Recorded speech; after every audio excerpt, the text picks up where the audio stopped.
Everybody, and welcome to the 2021 Sustainability Awards. My name is Mike Riley. I'm the Executive Director of the Environmental Center. I use he, him pronouns, and we are thrilled to bring you this event tonight. Sorry that we're not in person, but we're thrilled to be able to bring it to you live. Thanks so much for joining us tonight. The Environmental Center's mission is to embed sustainability into daily life in Central Oregon. Tonight, we celebrate the change makers in our community who are helping us achieve our mission. We believe it's important to tell the stories and celebrate the people and organizations in our community that are making a difference. Despite whatever obstacles they face, competitive industry pressures, pandemics, recessions, and real headwinds as they ride their bikes across town, these locals keep pushing forward. They want a healthy environment. They work hard to build a vibrant, economically successful organization and community. They're concerned about those in need and creating a more inclusive and just society. They know that public policy plays an important role in shaping the future, and they're translating all of these values into action. They're showing us what's possible by making sustainability real here in Central Oregon. And I think it's important to reflect a little bit on why the Sustainability Awards are so important today. I think as many of you probably know, we just had a large group of world leaders convene in Glasgow, and now all the people who work for them are going to continue to work for a couple more weeks, trying to come to some agreement about what we should do about climate change.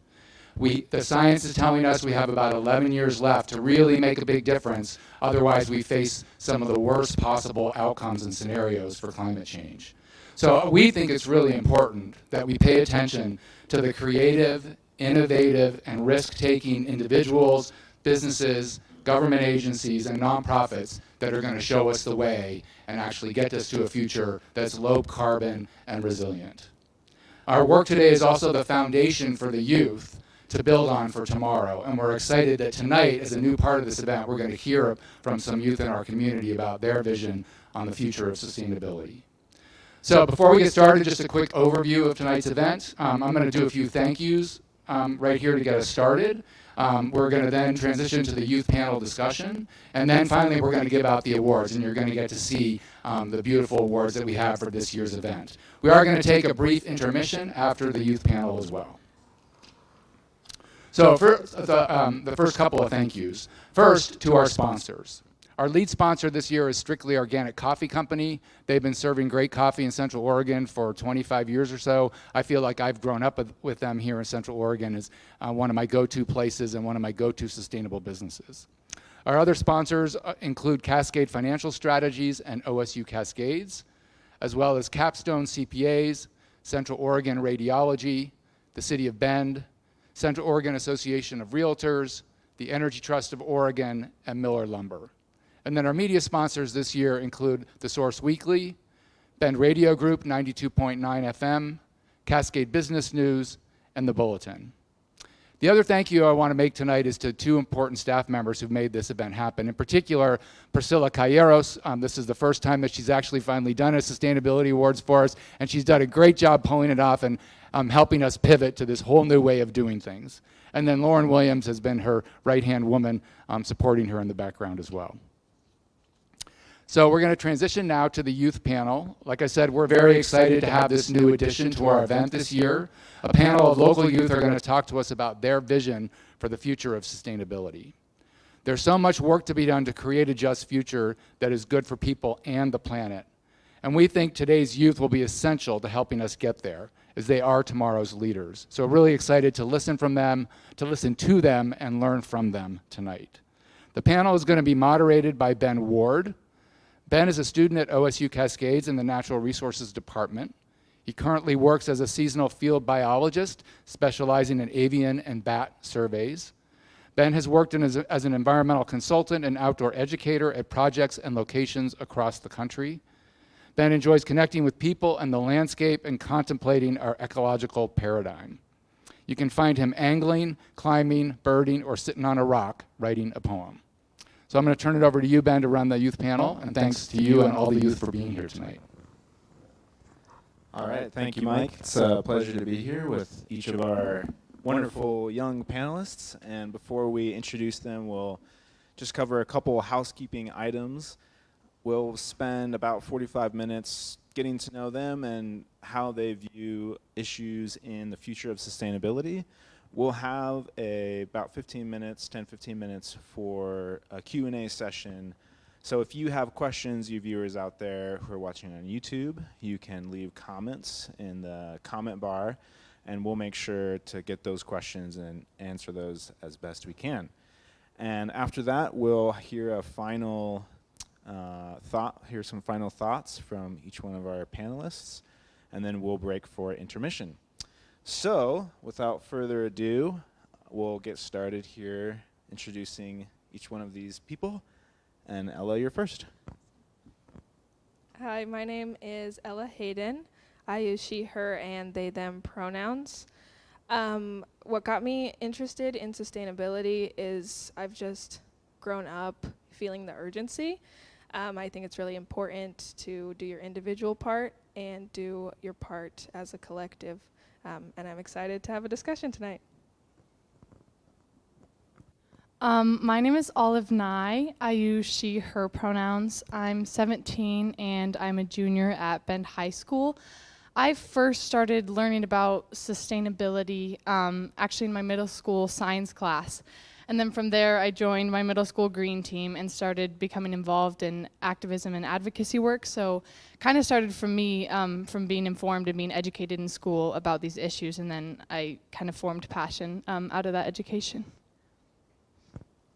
Hi, my name is Harper Smith.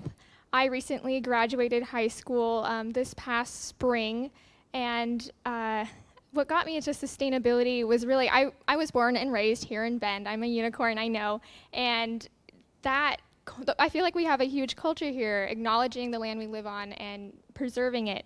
And so that led me to take classes as Olive did at school, which has led me to choose sustainability as my career. Great. And so first we want to just talk about, just go over how we're thinking about sustainability, which is based on the three pillars of sustainability are economic, environmental, and social well-being.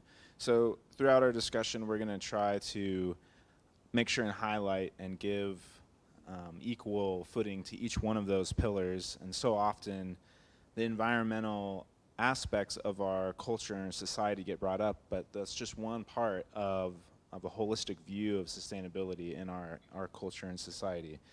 So that is an easy transition into our first question for our panel and this is a question from one of our registrants, early registrants. How do the environment, economy, and social well-being tie into sustainability? How do you view that in our community now? Yeah, I think a good analogy to think of is almost like a tripod stool or a table. You have three legs, right? And if you remove one of those legs, your table or stool is no longer going to stand. They're just that intrinsically interwoven. And an example I'd like to bring up for this is the extreme gender inequality right now between particularly women and white men. So first starting, obviously that's a social issue. And then going into economics, we have the gender pay gap, which is obviously talked about a lot. And then into environmentalism, which we don't always hear about on this topic, I'd like to bring a point from the United Nations. They released a study that said that 80% of those displaced by the climate were women. So women are disproportionately being impacted by climate change. And so that kind of shows you really cannot deal with one of these legs without dealing with the other two, if that answers your question. Kind of adding on to what Harper said about the disproportionate effects, I think growing up, sustainability for me was always about the earth, and it was about nature, and it was about animals and plants. And then I think as I've gotten older, I started understanding kind of what Harper said, that these ideas are all connected. And I think something that's really important to remember when we're talking about sustainability is that this is a complex issue.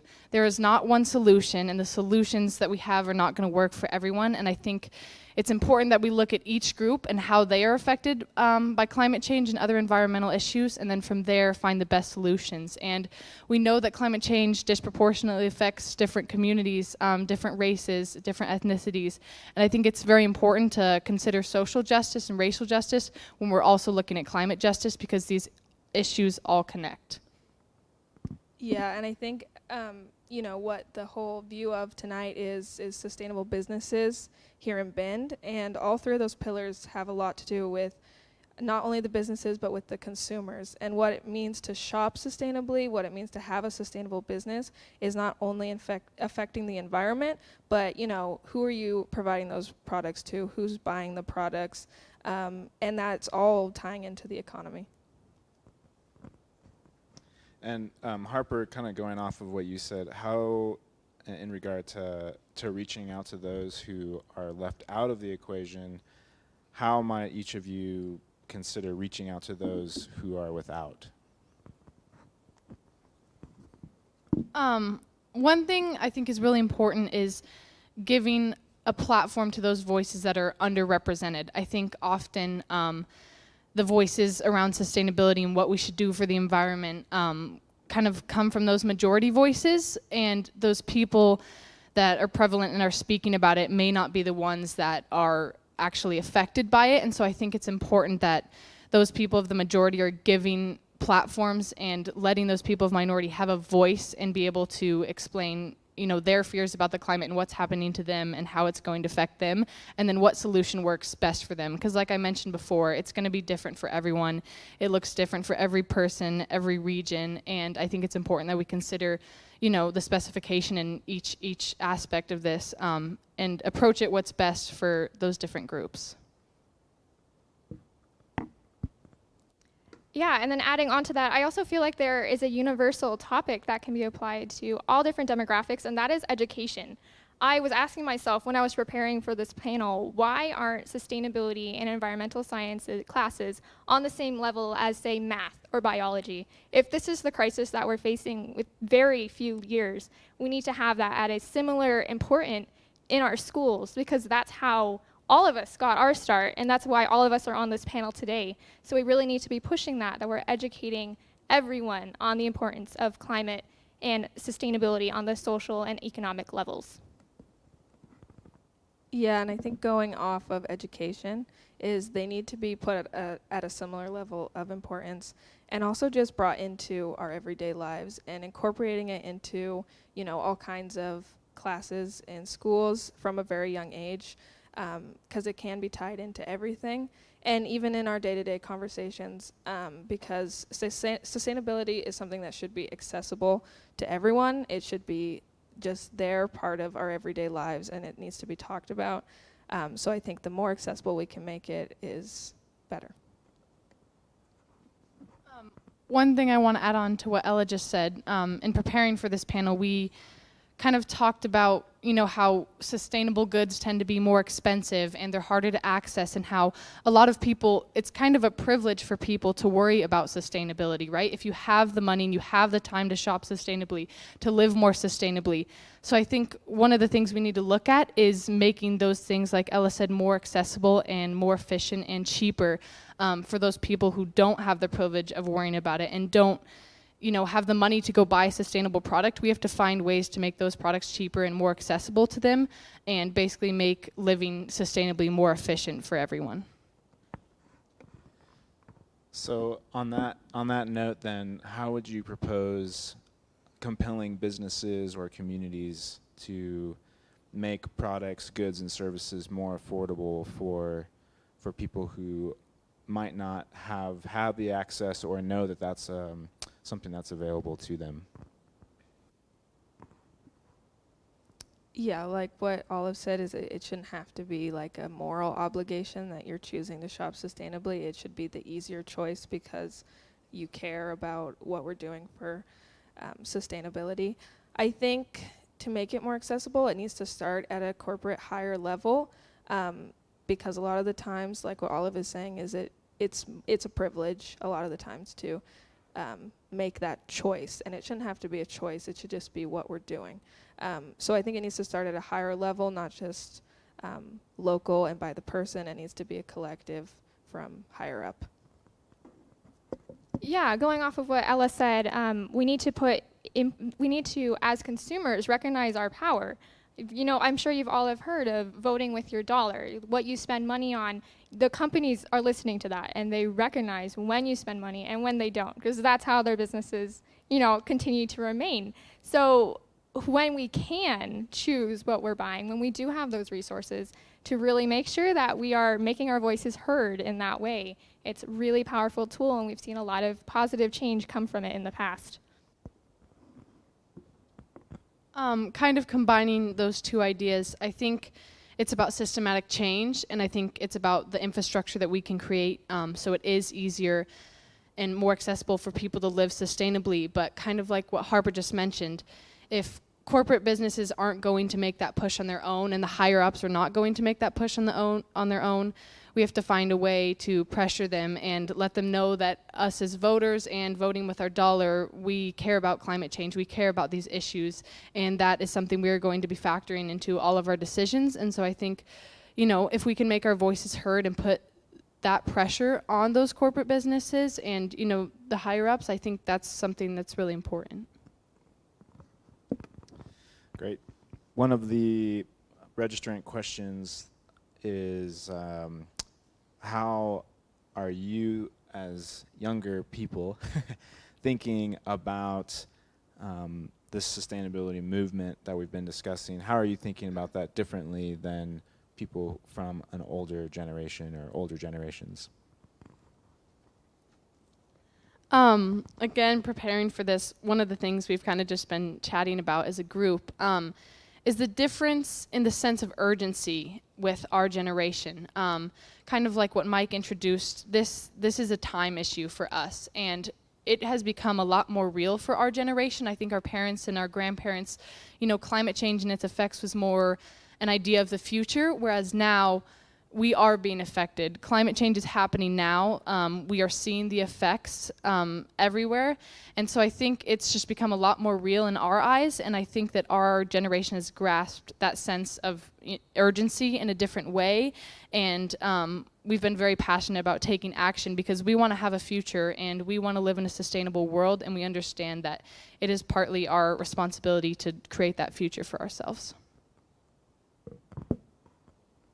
One thing we were talking about actually before this panel that makes it a lot different than other generations, and like what Olive said, is just the urgency. I've talked to many people my age who say that they don't even want to have kids because they don't want to bring them into a world that they know is going to be so like detrimental and, you know, dangerous because of the climate issues, which it does affect our daily lives more than it did to other generations when they were growing up. And we've had to face this reality from a very young age. And we talked about, like, very early on seeing the videos of, like, the polar bears and the ice caps melting and that really being kind of traumatic and wanting to have that change from a very young age.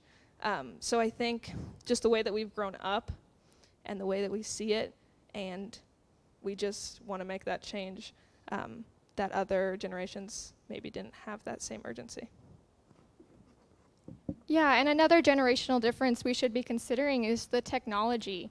Not only do we understand what we're up against way more than we did in the past, but we also have a lot of technology at our disposal. I could post something on Instagram today and it could get 1 million views. That is technology we've never had before. And so we are all influenced by that, we're all experiencing that, and action builds on action. By talking about it so much more, we're all realizing how much of an import it is that we actually do something. And that's what's leading, for instance, if I bring up the Met Gala, Billie Eilish got Oscar de la Renta to stop using real animal fur by wearing one of her dresses.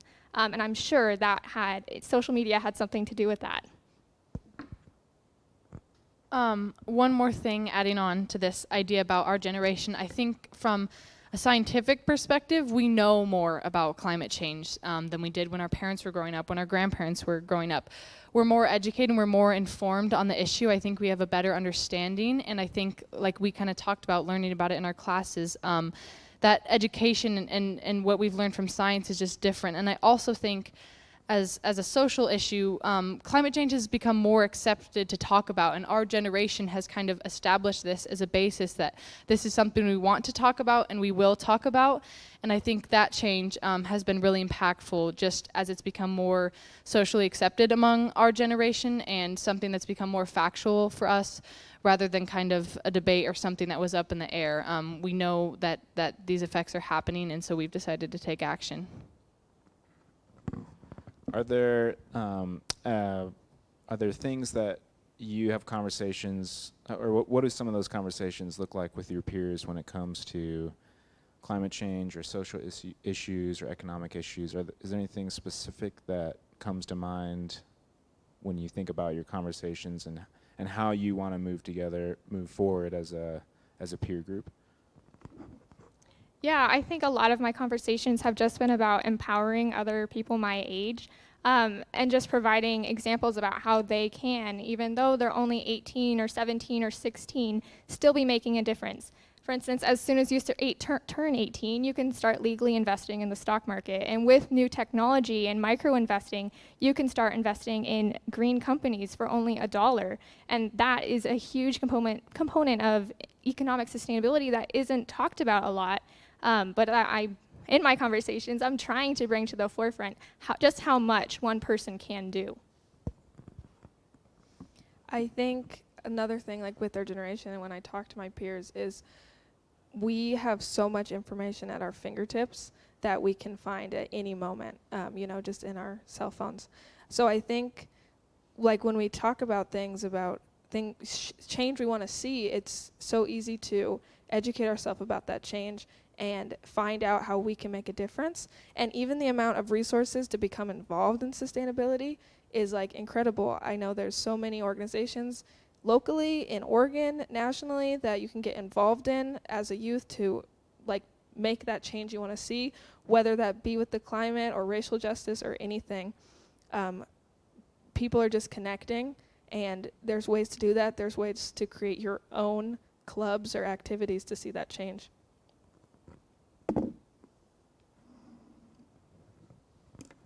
So moving off of that, Ella, for each one of you, just wondering, here in Bend and in Central Oregon, what are things that we as a community can be doing to combat an issue as big as climate change?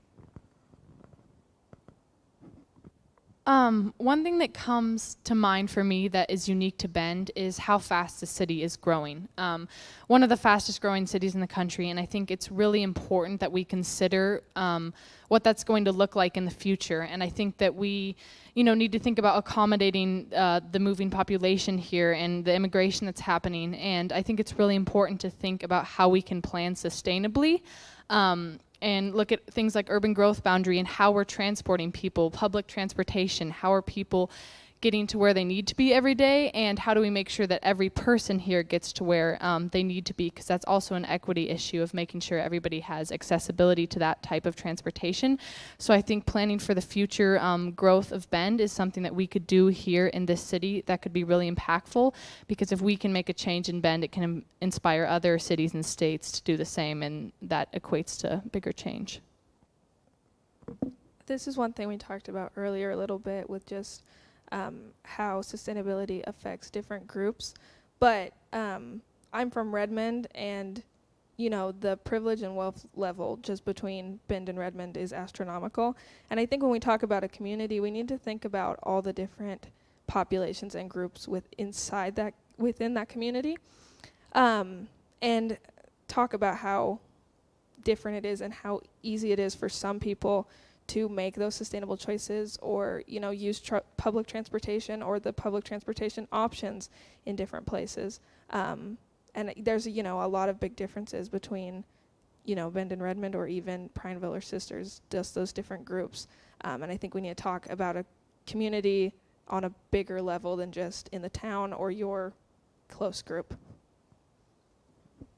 Yeah, and then one more thing I think we could address is consumerism in Bend, and I know this does apply to a very specific demographic, but I see a lot of conspicuous consumerism in Bend, and that needs to be shifting to conscious consumerism. Instead of throwing our money at the next best, greatest thing, even if it's more environmentally friendly than the one we have, we need to remember that the most sustainable product is the one we already own.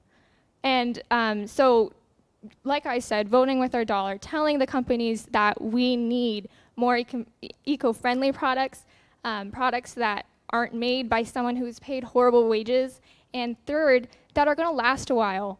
We really need to stop this planned obsolescence where products are designed to give out on us within a certain time frame. We should be buying products as an investment for the next 20 years. And that is a huge economic sustainability aspect that I think can also be applied to demographics without as much income, because if you are investing in this one small thing, maybe it's you buy plastic Tupperware instead of using a Ziploc bag. Like, even those small things, they all add up.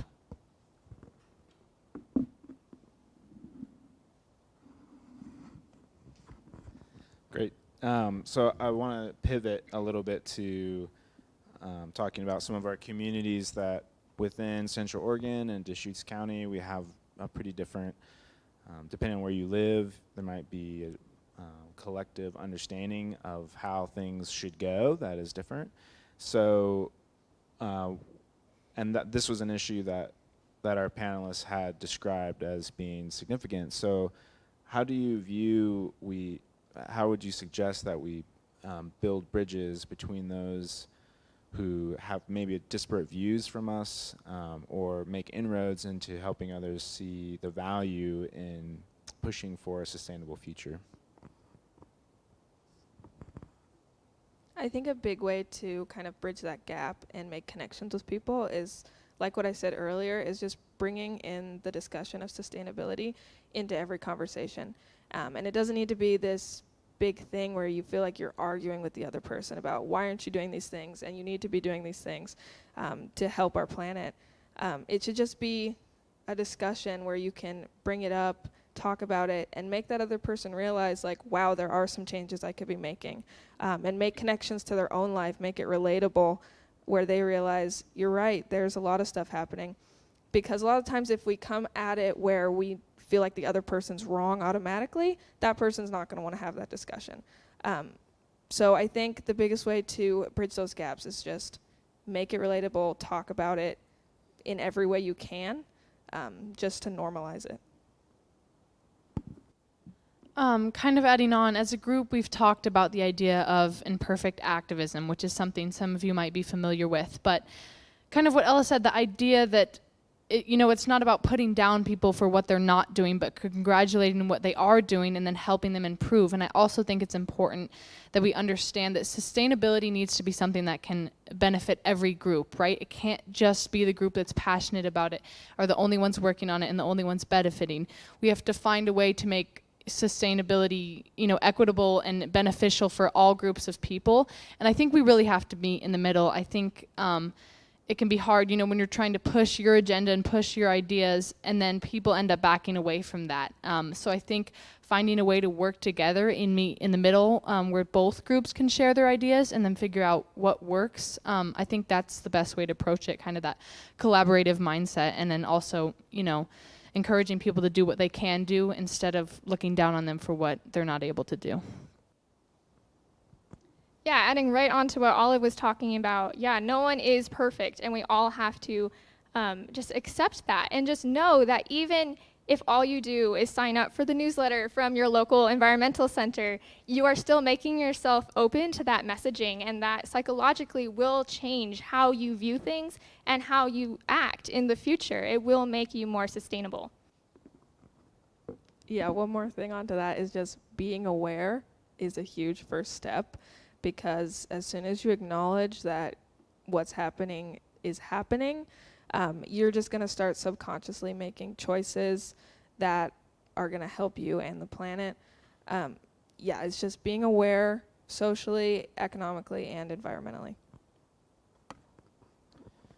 And one thing that we talked about yesterday was complacency, and we've kind of hit on this a little bit, complacency and maybe even greenwashing, and how we consume and how we act or don't act within our communities. So within the realm of Central Oregon, how do you combat that complacency where people might feel like they're doing something when there's really much more that they can be involved with?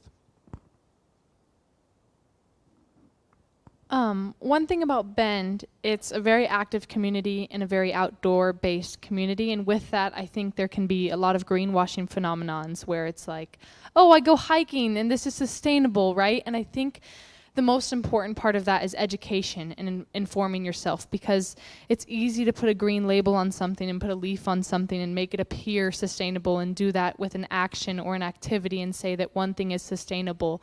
But I think it's important that everyone informs themselves and tries to understand what really is sustainable, because if you can understand that, then you can make better decisions and more sustainable decisions, and then not contribute to that complacency phenomenon where there's, things of greenwashing and other things that may seem sustainable but really aren't. So I think that comes with education, and not just educating yourself, but finding ways to educate others and spread awareness, and creating infrastructure and programs to educate those people that can't take it upon themselves to educate themselves. Yeah, and then what Ben was saying about complacency, I feel it very strongly that sustainability is not ever something we will be able to perfectly achieve.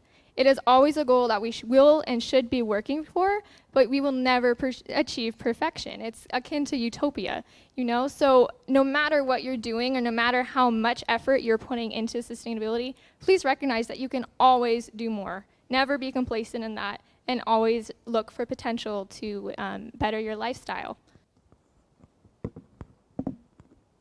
Going off like the concept of greenwashing, that shows up so often. I think when you hear that, you think just products that may be, are made of recyclable materials, but you have to think about how it's being made, what company it's coming from, and all those before and after steps, not just what the package says, because it's always a lot more than that. But also, greenwashing comes a lot in activities like what Olive said, like hiking, that you think you're doing so much like in that way, but it's a lot deeper level than just what you're buying. There's a lot of deep levels into that greenwashing. One more thing, I think it's very important, along with the education piece, to think critically. And I think about the plastic straw movement, which, if you're not familiar, was a movement kind of started, I think, online through social media, looking at plastic straws and the impact those have on the environment, specifically marine life. And a lot of people, took this, and then they would have their plastic cup and their plastic lid, but they had a reusable straw, which I completely think that's a great step. We're eliminating one piece, but I think it's important to consider what's behind this movement, right? The idea is to reduce plastic pollution. So maybe I could get a reusable cup, with a metal lid and a metal cup and then a metal straw, and then I'd be reducing even more, because I think sometimes the general population tends to just take in, oh, this says that I need a reusable straw, and if I do this, I'm sustainable. And I would challenge everyone to think critically about those and think, what is the message behind this, what impact this is having, and how could I adapt this to make it have more of an impact? Yeah, and so related to the question of complacency, what have been, well, for one, each one of you is already here, so you're already involved in an aspect of moving our community into the future and further in positive ways. But what have been some of your own really meaningful involvement opportunities that you've been able to take part in? Yeah, I think I can pinpoint when I was first interested in environmental science. When in 6th grade, with my homeschool group, I went to the Deschutes River with the Deschutes Watershed Council, and we counted organisms within the water to try to measure the health of the river. And I loved that because it was sorting, and I have such an analytical mind, like that made my day. But it was just so rewarding to actually see how I could make an impact. And yeah, honestly, I think I can pinpoint this entire experience to that one day.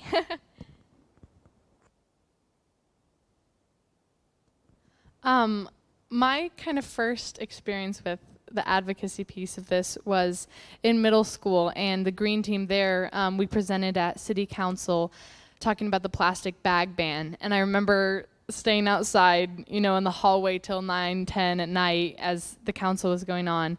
And after the ban was passed, and it was just this really exciting moment. I mean, we were in 8th grade, 6th grade, whatnot, and people, you know, weeks after were like, hey, I think you guys really had an impact on that passing. It was really important to have those youth voices there.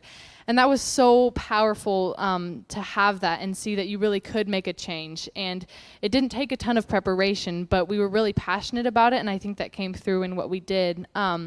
And I'm in the environmental club at Bend High, and one thing I want to look at this year, and I've been talking to the environmental center about, is looking at composting and maybe silverware at my high school. And so I think finding ways that you can make a difference on a small scale and involve the people around you is really important and can be really impactful.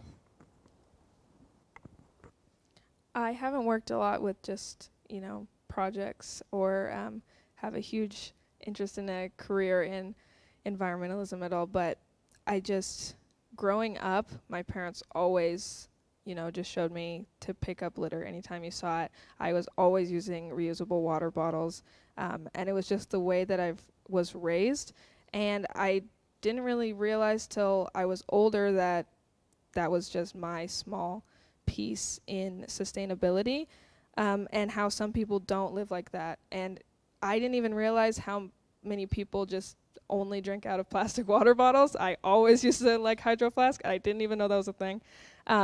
So that's just been my step always in my life, and have grown into that and expanded it.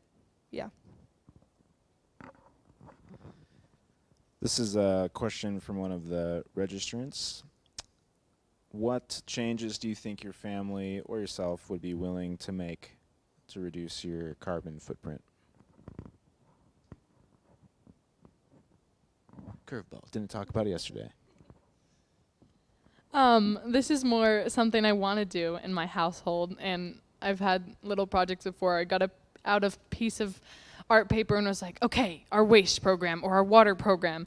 And my dad's made signs before for the garage that says, turn off your lights from maintenance or whatnot. So that happens a lot at my house. One thing I would like to look at in my household is our waste, because I notice we have a lot of things going in our garbage, and we have a lot in our recycling, but I think we could improve on our consumerism and where we're shopping and what we're buying, and becoming more informed about those products. I'm big on, you know, plastic waste and single-use plastic, so I think that's something I would like to look at more in my family. And then also, I would like to learn more about where my energy comes from, and when I'm using electricity in my house, is that coming from a renewable resource or a non-renewable resource, and how could I change that? So I think that could be another thing I'd like to look at as far as energy and electricity goes. Very similar to that, just in our household, I would like to look at how we could change waste, plastic waste, but also just food waste. I think that's a big thing that a lot of people don't think about, is just how much you are consuming and how much you're wasting, and also where you're getting your food from. I think me as the person in the future, and as my household, my family, to make more ethical and and more critical decisions about our food consumption and where it's coming from. And then as for me, also waste, but a different avenue of that. I had the very eye-opening experience very recently within the last 2 years of learning about America's recycling program and how far we need to go. If you don't know about it, I would highly recommend you research where your recycling actually goes. And so I think my family could do a little bit of a better job, one, choosing things that are actually recyclable to buy, and two, making sure our recycling isn't cross-contaminating so that it doesn't wind up in the landfill anyway. Yeah, that's great. Just as a reminder to our viewers, if you have questions, in about 5 minutes we'll take a look at those. So submit those in the comment bar if you haven't already. How do you see a positive change? What are you optimistic about in regards to our hopefully more sustainable future, and or how are those changes, what changes do you hope to see looking forward?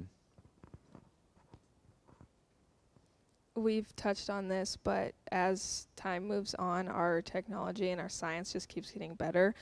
We're just going to learn more about what's affecting climate and how we can change it. And I think in the future that's just going to get better and we're going to learn more. I also think in our generation, we have such a collective mindset, and we have shown in the last few years just how much we care about justice and social justice and environmental justice. And I think a big part of changing the way we do things is that we need to move as a collective, because more people are going to make more of a difference. So I'm just hopeful that we can continue our move as a collective to see change and keep that passion that we have. Kind of in the same regard, I'm optimistic about the passion that this generation has, and I'm optimistic about how this generation can inspire other generations. I think that we've kind of changed the social norm of climate change, and we've made it something that we talk about every day, and we've made it something that we're asking other people to talk about and demanding that it is talked about. And I think that there's a lot of courage in this generation, and I think we've kind of changed the baseline about how these issues are discussed. And I think that passion, that courage, and that drive is going to be really important in the change that happens that will change our future. That's going to be a hard one to top. I love courage. Anyway, I am most optimistic about changing where our energy comes from. If we shift to a more alternative methods of creation for energy, we have a huge shot at fixing this thing. And I feel like we can do that. Not only are there really incredible new technologies coming out, but the rate that technology has been changing over the past couple of decades is astronomical, and I think it will continue at that trajectory. We are going to see some really cool innovations coming out over the next few years. I strongly believe that. And I feel like we're going to have a chance to do some really awesome change. Great. Okay, so we're going to move into some viewer questions. So thanks for sending those in. So first off, at top of the queue, what challenges and advantages do you experience as a youth climate activist? What do you want the rest of the community to know? People do not take you seriously. And that I can tell that was already what was on our mind. But I think a lot of the times, yeah, people just don't take youth seriously about these topics, and they think it's something that just needs to be handled by older people. But the thing is that older people aren't handling it. So here we are trying to fix it. And yeah, that's really the biggest issue that I've faced. Yeah, going off of that, people don't take us seriously because I don't think they understand the mindset that we have. We are incredibly malleable right now. I feel like all of our pre-existing ideas and thoughts about things are in sway, and that we will be able to, because of that, tackle this challenge with new innovative ideas. Like, let's get some diverse, different perspectives in there, not just through demographics like gender and race, but through age. Like, let's do it. This panel is an excellent start. And we really appreciate that opportunity to be given that spotlight. So I just encourage you, if you know anyone who is interested and who is young, I would encourage you to have a conversation with them and see if your mind is blown. I think it would be. Once again, what Harper said, thank you to the Environmental Center. I know we're all very excited about having this opportunity, and this is kind of the first opportunity we've had like this, which is really exciting. I think one of the challenges that I've faced, and we've kind of talked about this, is just that difference in mindset in the generations. I've kind of had that with composting and silverware at Bend High, and the people working in the building. It's hard to understand how we feel about this issue, because we see it very differently and we feel that it's very urgent, and I think we're willing to sacrifice a lot more to obtain these goals around sustainability. And so I think that difference in mindset and kind of social norm and opinion can be difficult, branching that, because as you can see, we're very passionate about this, and I think that's different for every generation. So I think making sure, kind of like Harper said, that we're all communicating about this and sharing openly is an important part to kind of go across that bridge of generations. This individual loves hearing that y'all are interested in careers or activism in sustainability. They'd like to know specifically, what does a career in sustainability mean to you, or what might that mean to you at this point?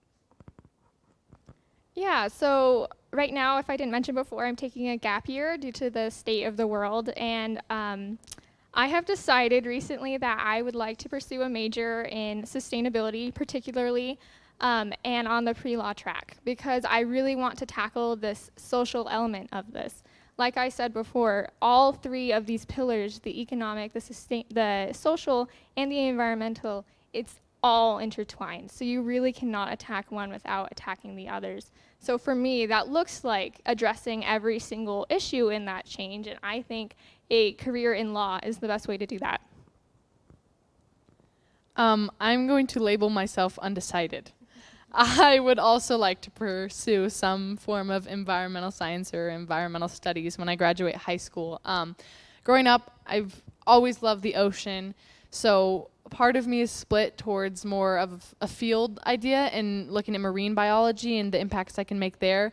But at the same time, I'm really interested in legislation, kind of like Harper is, and what I can do in that realm. So I don't know yet, but I know I'm interested in changing things for the environment and for the people that live in this environment. That's way more than me, because I'm going towards art therapy, so totally out of left field. But I think lifelong learning never stops, right? And I think learning about sustainability is never going to stop for me, and I think working towards change and a difference is never going to stop, so it'll always be part of my life. Yeah, and I'll just say that art is an important aspect of communicating some of these ideas so that people are inspired and feel drawn to that. So that's very, I think, applicable. This individual would like to know what you think Ben Lapine School should do to be a sustainable leader in our state and nation.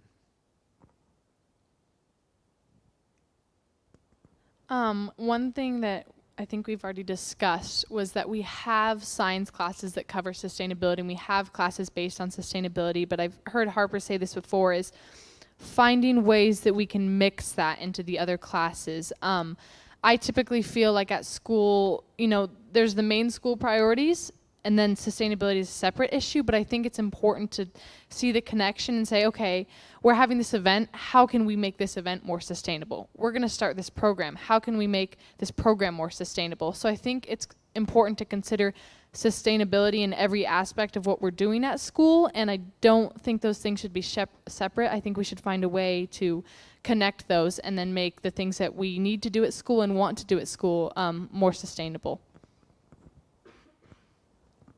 Yes, and like I mentioned before, education, it's huge. So why we should be moving our sustainability classes and our environmental science classes to the forefront. They should not be electives. They should be really honored classes that everyone needs to take so that they understand the social and economic and environmental issues and impacts that are happening not only to our world, but to their own lives and how they can deal with that.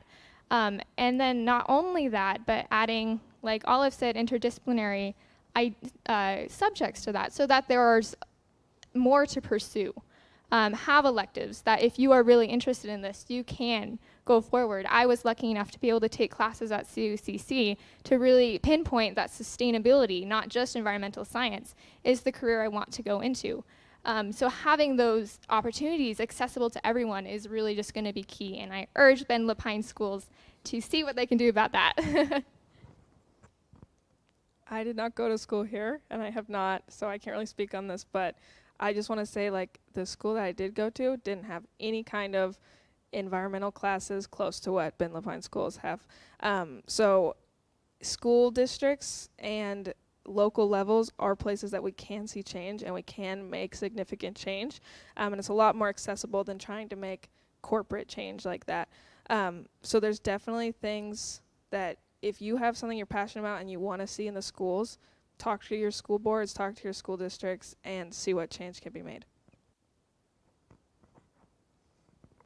We've talked about the gap in education and science between generations around these environmental issues, and I feel that the adults working in the district deserve the opportunity to learn about sustainability, because there's no way that you can educate your students and help them be more sustainable at school if you don't understand it yourself. And I think that because those adults didn't get that opportunity when they were kids like us, we should find a way to give them that opportunity now, because I think if they can become educated and then better understand, they can help us better understand, and then we can work better together. So I think we have a responsibility to give that opportunity to our staff members in the Bend Lapine district and everyone working with schools and students, because then we're all better informed and kind of on the same basis about what sustainability means to us.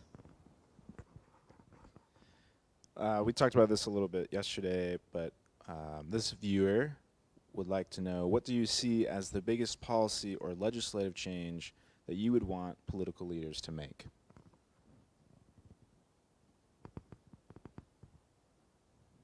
That is a very tough question. I think for me, going back to what I was saying about the energy and how much potential we have, giving a chance to new technologies to try to give them a chance to make this change. Like, we can't keep using coal. It's obvious. It's not a sustainable option for a future, no matter how much money we're making right now. So let's take the money out of politics and actually get something done by using clean and renewable energies and trying to push that into underprivileged communities. I think going off what Harper said, a lot of the times what I see when we want to fix environmental problems is like picking up the trash or, taking the trash out of the oceans, which is super important, but also more trash is just going to go back in on the other side. And with that technology point, I think we need to be talking about ways that we can prevent these things from happening. And prevention is huge and the only way we're going to stop a lot of this. So I think if we're putting more money into prevention and not into just fixing, because a lot of times fixing is just kind of a show and not doing a lot of sustainable change. This is general and not a specific law or regulation, but I think making sustainability a priority is where we start, and kind of what they both mentioned, putting funding into that. And I think we need to look at the different global issues and consider sustainability among them. And I think that we need to understand how urgent this issue is, and then from there we can prioritize that issue and put funding towards this issue and put energy and effort towards this issue, and that's how change will happen.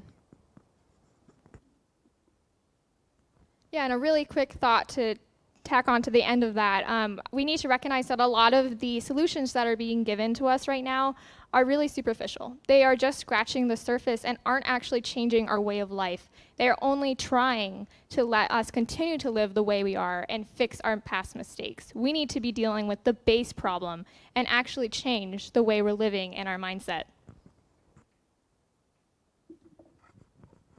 We've got about 5-6 minutes left. This last question, this person, nameless viewer, asks, there's plenty of divisiveness in our current political environment and plenty of misinformation. How will your generation deal with this? Is there hope?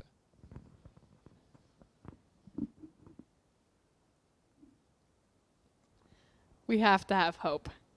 We absolutely have to have hope, or we have no fighting chance to fix our past mistakes and prevent mistakes in the future. I think this ties back to education, and I think this ties back to looking at the science and what our leaders in science are telling us.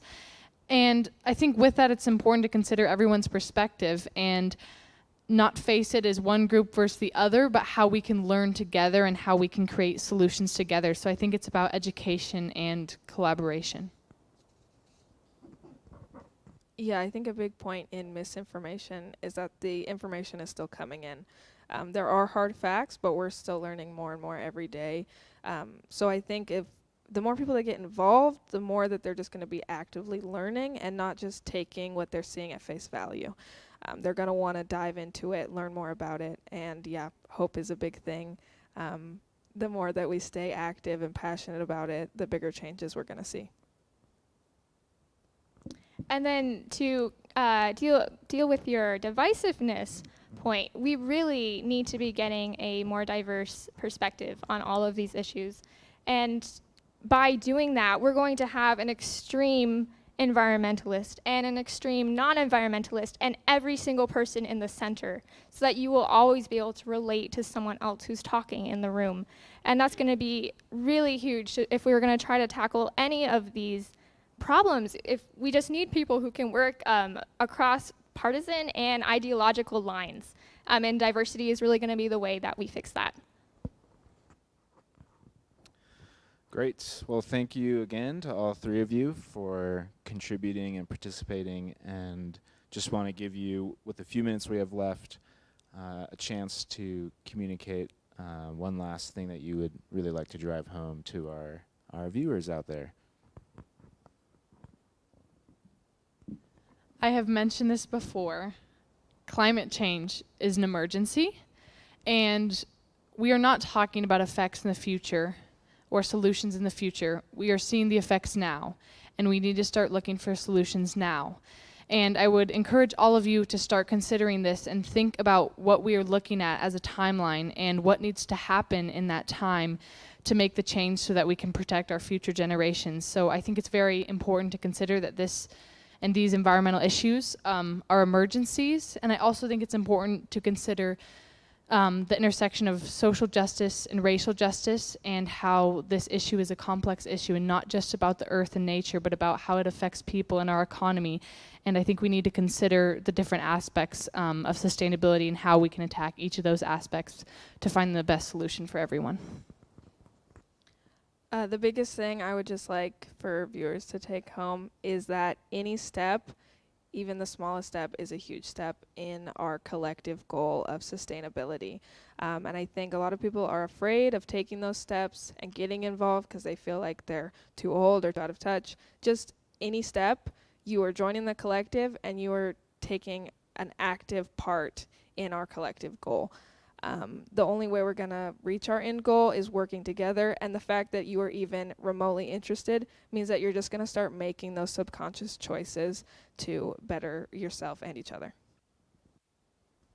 And my point I'd like to drive home is really at the key of this panel, and that is ageism. As I've been talking about, diversity is key if we're going to be doing anything.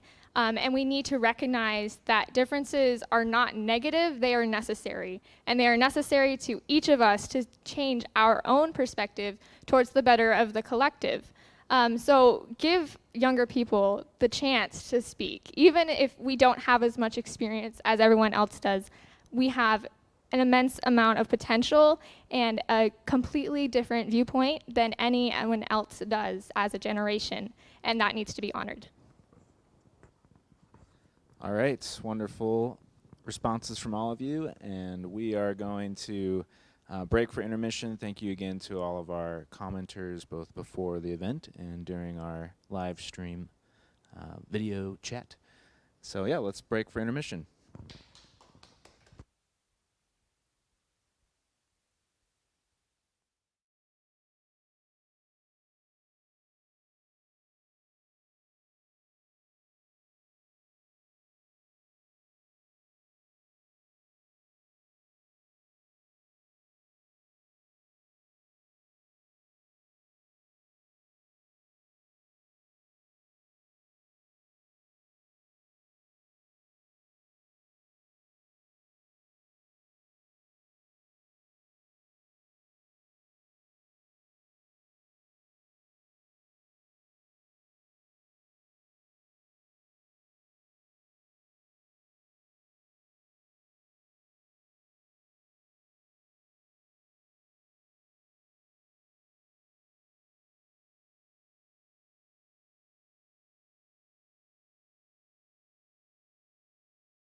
All right, and for those of you on the live stream, we're taking a quick intermission. We should start right at 6:05 or a little bit earlier. So grab a drink and some popcorn, and we'll get the awards started right around 6:05.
Welcome back, everybody, to the 2021 Sustainability Awards. Again, I'm Mike Riley, Executive Director at the Environmental Center, and we are now going to move on after that fantastic panel of youth to actually giving out the awards to this year's awards winners. A little bit about the awards and the awards process before we get started on that. How we sort of make decisions and the criteria that we're thinking about with the awards. We solicited nominations and applications from the community, inviting individuals and organizations, whether they're public or private, to participate. We received 11 nominations this year, and we had a community selection committee help us choose the final winners. This year, we radically simplified the nomination and application process and the criteria, and really just stepped back and had people focus on how they contribute to the 3 core pillars of sustainability: a healthy environment, social equity, and a vibrant economy. We also looked at leadership, because forward progress is not possible without individuals who push the envelope and set good examples for others to follow. So we asked 2 key questions of all the applications. How has the business or the organization's leadership, what have they done to demonstrate their commitment to sustainability? And then second, what have they done to set example or push their industry or the rest of the community towards a sustainable future? So the selection committee that we had played an important role, as I said, in helping us review the applications and determine the winners. They consisted of 2 environmental staff members, myself and Priscilla Calleros, 2 former winners of sustainability awards, some educators, students, and community leaders. So the members of the committee included Eduardo Romero from Vámonos Outside, Henry Abel from Pine Mountain Sports, who is also a former winner, Carrie Ecker from Cascade Financial Strategies, Christy Walker, who is Central Oregon Community College's Director of Diversity and Inclusion, and Matt Schinderman. Matt is a professor at OSU Cascades and director of their Human and Ecosystem Resilience and Sustainability Lab. Matt also facilitated the involvement of some of his students at OSU Cascades that are being trained in sustainability assessment. And so as part of a class, they participated in a review and some recommendations on scoring on some of the applications. Matt also is a former winner of a sustainability award. The other thing I just wanted to share with you is that each year when we do this, we actually create a unique set of awards to give out. So no awards are alike. Every year they're unique and there's something different. This is the beginning. We're going to show you the whole award when we give them out. But this year's awards were created by a local artist and maker named Timothy Burnett. Timothy's traditional education in exercise sciences led him to attain his PhD in human bioenergetics and his current position as a senior instructor of kinesiology and the program lead in kinesiology at OSU Cascades. His passion for making has embroiled him in the local maker community in Bend. He lovingly has been nicknamed the Doctor by the maker community, and he loves to teach others how to make and build things. Timothy's love of making has developed into a side business, Doc of All Trades, and he currently serves as the president of the High Desert Makers. In his spare time, Tim likes to make almost anything: artisan tools, wood furniture, leather apparel, clocks, functional artistic objects, jewelry, and much, much more. These are the awards here, as I said, and what's really exciting about them is that each award reflects a different species of wood and it's wood salvaged from Oregon wildfires. And as we all know, wildfires have become a bigger part of our story and are likely to be that way into the future. One of the awards is made with dark Claro walnut from the Willamette Valley, which contains ripples of dark reds and browns. Another is fiery redwood from southern Oregon that shows intricate burl eyes that reflect light in a holographic undertone. And third is a myrtle burl from the Oregon coast, which highlights the rich swirls of the wood itself and the intricate patterning of boring beetles from long ago. So I am going to turn it over now to the first presenter. We have 3 members of our awards committee are actually going to present the awards tonight, and the first one is going to be presented by Carrie Ecker.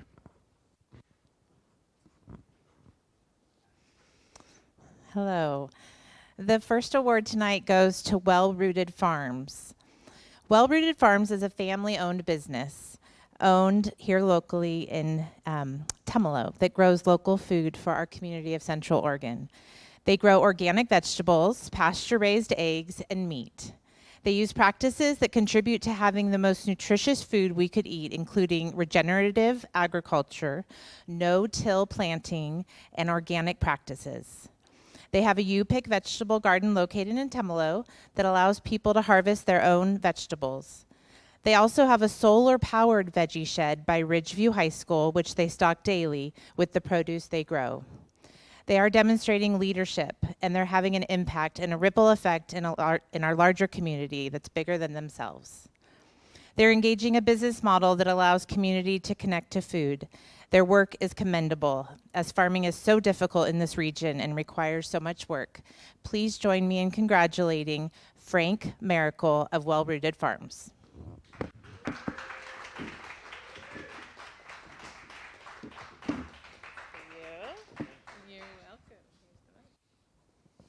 Thank you. I wanted to thank the Environmental Center for inviting me here. I'm going to set this down. And I also want to thank all the consumers in our community that has went out of their way to support our mission of supplying locally grown sustainable produce. And it's humbling to see the response from the community, and we really appreciate that. Access to healthy food, we feel, is one of the most important building blocks to our society, and we have spent the last 2 years developing ways to get our produce to the community. Our first year, which was 2 years ago, we started a U-Pick, and it was an experiment. We wanted to invite the community out to our farm and be able to enjoy the ambiance of the farm and the beautiful flowers, the environment there, and then also leave with abundance of produce. But we realized that that method was limiting. We couldn't really get our produce out to the community like we wanted to. And so we had another great experiment. We designed and built a produce shed. We call it the produce shed, and it's just it's a solar-powered building, and we can put them anywhere, really anywhere in the country. And we're really thankful for the response. You know, we didn't know what to expect.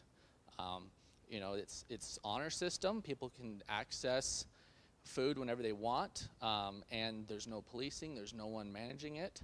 But we just relied on the honesty of our community and the integrity of the community to support us and allow us to provide, you know, economical yet the highest quality food that, you know, that we think is possible. And so we're really thankful for that. And we heard from the youth panel tonight about how sustainable local products should be accessible to everyone and not just the wealthy population. And that's been a goal of ours. And it's challenging growing produce here in this environment, and it's even more challenging getting it out to the community. And it's going to take a radical change in the food system in order to do that, and we're really excited to take that on. And so just to summarize, we're really thankful for this opportunity tonight and the support that we've gotten from the community. It's been amazing. It's changed our life, and we just want to just continue our mission of providing local food. Thank you.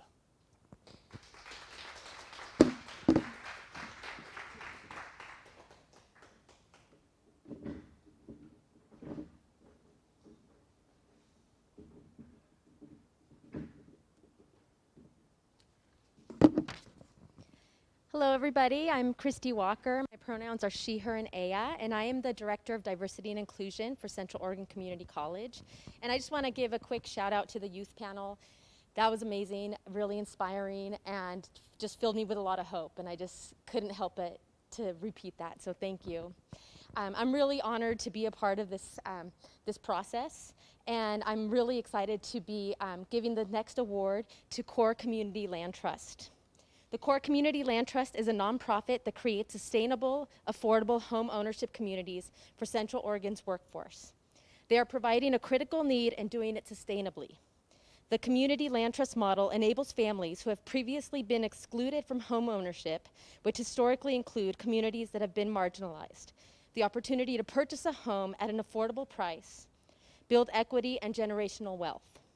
Core Community Land Trust is a leader by addressing two challenges with one solution: providing affordable housing and rallying the community to support goal net zero housing. Both the sustainability and craftsmanship of Core communities are unmatched in the industry. Core homes are designed to net zero energy standards and feature solar panels, a tightly sealed building envelope, upgraded fixtures, hard surface flooring, and energy efficient lighting and mechanicals. Based in Bend, Core uses the Community Land Trust model to ensure that the community will have access to healthy, affordable homes for generations to come. Please join me in congratulating Core Community Land Trust. And to receive the award is Amy Warren.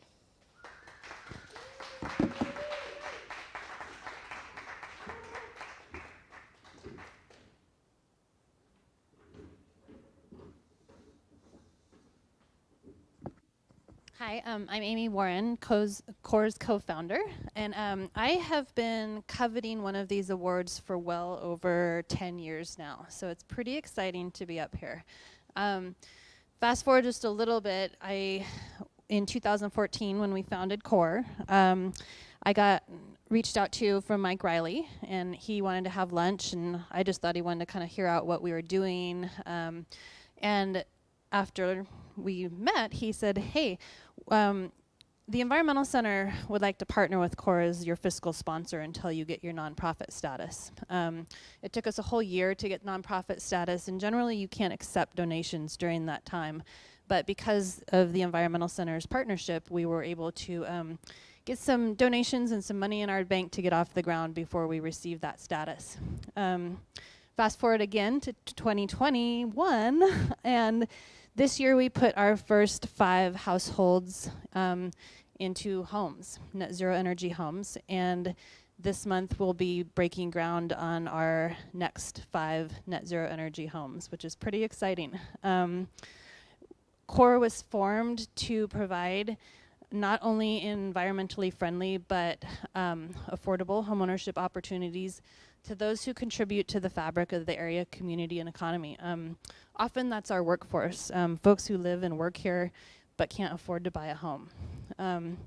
So this is something we're going to keep doing. We're going to keep building these net zero energy homes, and we hope to set an example for the rest of Oregon, the Northwest, and the country, because if everyone were building homes to net zero, as our population grows, we wouldn't need more power generation if we had homes that generated power on their own.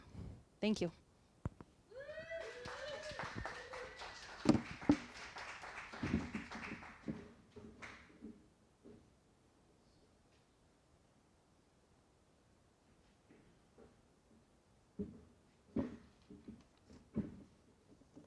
Hello, my name is Henry Abel. I work for Pine Mountain Sports. Pine Mountain Sports is a past winner as we received the Sustainability Award in 2016. It gives me great pleasure to be able to present this next award, especially because this next organization advocates for things that are close to my bicycle riding heart. I'm talking about Bend Bikes. Bend Bikes is unique among this year's nominations, as Bend Bikes is a 100% volunteer-driven organization. They engage with bicycle riders and bicycle commuters here in Bend, and they advocate on behalf of the cycling families and individuals in Bend who travel by bike. They advocate with our city leaders, staff, and other key decision makers on our behalf. Bend Bikes believes that our community requires strong leadership that understands a few of the following things. One, that inclusive, sustainable, and equitable transportation planning for our community requires all people to feel safe biking to school, to work, to the grocery store, and across town. Two, that We should prioritize protecting the most vulnerable road users like children who ride bikes. And 3, that reducing traffic benefits everyone and helps everybody in our community and keeps them safer. Bend Bikes initiated a protected bike lane demonstration, which became a permanent thing here in Bend. They've demonstrated a neighborhood greenway and collaborated to demonstrate the first 2-way protected bike lane in Bend. They've rallied testimony to Bend City Council meetings and organized a successful petition drive, securing $1 million in funding for neighborhood greenways. So this latest Greenways initiative is a first for Bend. Their mission is to advocate for Bend as a complete city, looking out for all road users, big and small, to ensure that people from all communities and abilities feel safe biking around Bend. Thank you. Currently, they are working to help guide the city in the implementation of the transportation bond to prioritize the needs of people who walk, bike, and roll.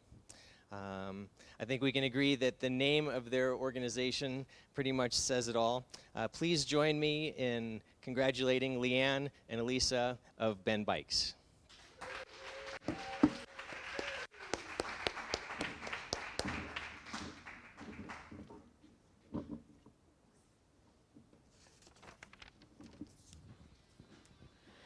Hello, my name is Elisa Chang. I use she, her pronouns. I'm the board secretary of Bend Bikes. I just wanted to say thank you very much for this award. Transportation is such a big part of greenhouse gas emissions and equitable communities. I'm proud to work with Bend Bikes in creating opportunities for alternative modes of transportation for a more equitable and sustainable future. Hi, my name is Leanne O'Neill. I use she, her, and they, them pronouns. I am the board president of Bend Bikes, and I have so much gratitude for receiving this award, and it's particularly meaningful for us this year. As an all-volunteer organization, we have no paid staff, so this is a labor of love and survival. And we are also a woman of color-led organization for the first time in Bend Bikes history. And we're really trying to change the dialogue around who the face of bike advocacy is, who the face of sustainability is. And so it really means a lot to be recognized this year. We're really leading currently community conversations and advocacy around implementation of the transportation bond projects, project design, challenging city staff to make sure that they're following best practices. We're seeing this, some great success with the Wilson Corridor, which was the first bond project approved by the Transportation Bond Oversight Committee, where we're going to probably be getting our first protected bike lane along a major corridor and a protected intersection, a first for this community. We're also really looking to make sure that we're shifting resources because there's been a historic disinvestment in infrastructure for people who walk, bike, and roll. At the state level, we are the only voice of people who bike on the Oregon Department of Land Conservation and Development's Climate Friendly and Equitable Communities Rule Advisory Committee, and have been really guiding a lot of the thought processes on performance measures for cycling infrastructure. So what else are we up to these days? Well, keep an eye out. We're, fingers crossed, I'm going to be delivering hopefully a Christmas present to the community, which will be Bend's first bike map. And yeah, thanks.